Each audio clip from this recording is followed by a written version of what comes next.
délais très courts qui doivent être discutés.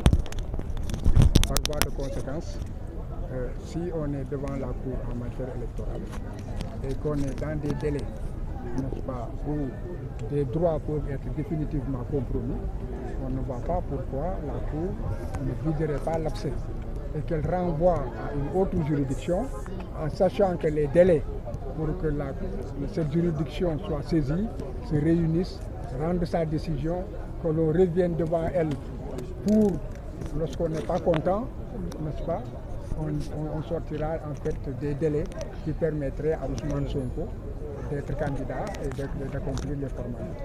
Justement, pourquoi est-ce qu'elle renvoie à la Cour de Dakar? Est-ce que vous comprenez quelle est la justification de ça? Bon, d'après ce que j'ai entendu et compris, en attendant que la décision sorte, c'est que le juge de Ziguinchor, il est bien compétent, il pouvait juger.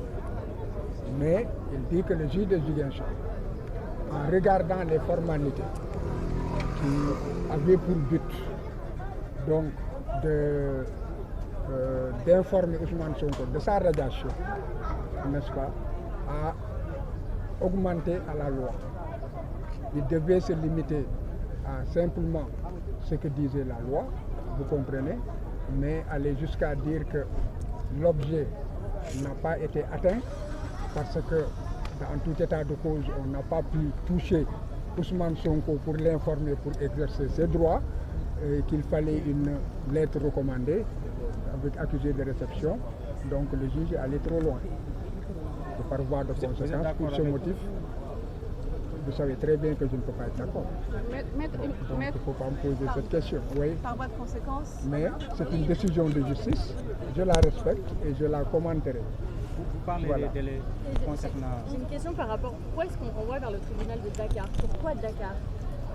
Non, mais quand la Cour suprême casse, elle peut renvoyer devant n'importe quelle autre juridiction, n'est-ce pas, du Sénégal.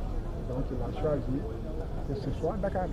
Et elle n'a pas Parce qu'il est résident de Dakar? Dans une certaine mesure, c'est en fait, disons, sans que l'on puisse spéculer.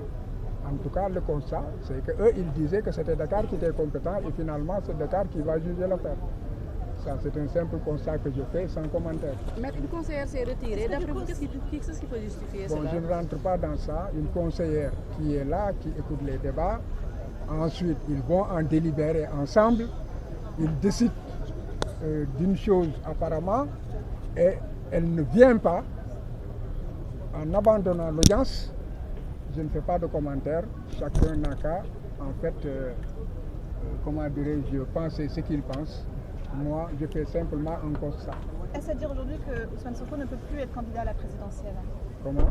Est-ce à dire aujourd'hui que Ousmane Sonko ne peut plus être candidat à la présidentielle de 2024? Non, on ne le dit pas, parce que c'est une question. Ousmane est la personne qui a seulement besoin de 24 heures pour réunir